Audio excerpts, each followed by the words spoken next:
Hey, this is 2018, and the first story that I'm telling of this year is 2 Kings, chapter 13.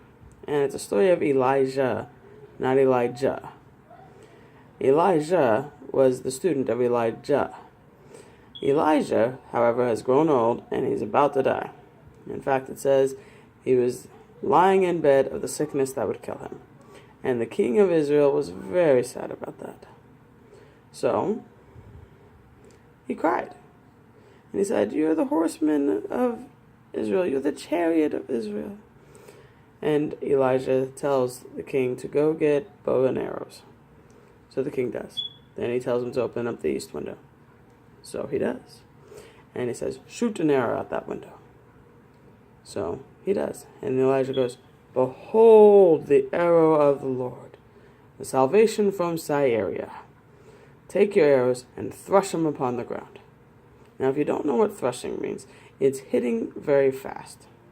Now, the reason why you would do that is because if you're threshing wheat, you're separating the outer part of the wheat from the inner part of the wheat.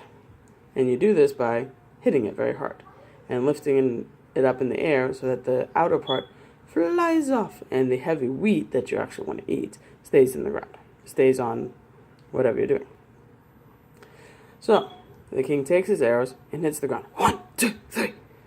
Smiles at Elisha, and Elisha goes, "Ah, you should have done it 5 or 6 times.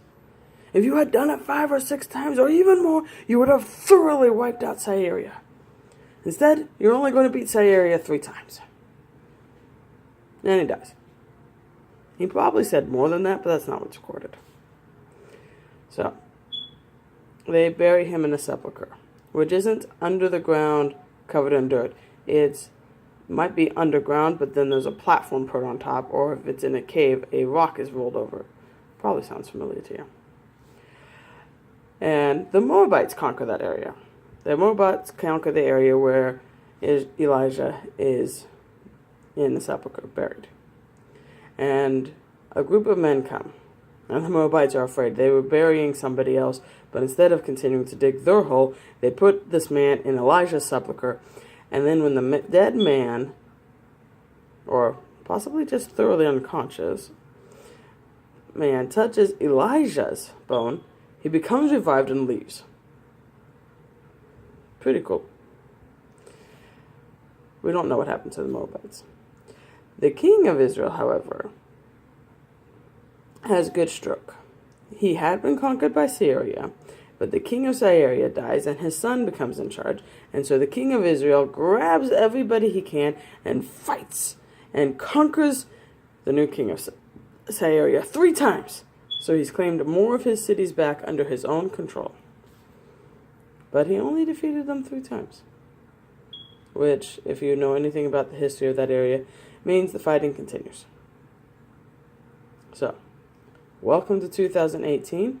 I will be posting 1,000 videos before the 2019 mark. Could use your prayers. Hey, if you have a crazy goal, or a normal goal, put it down. Let me support you.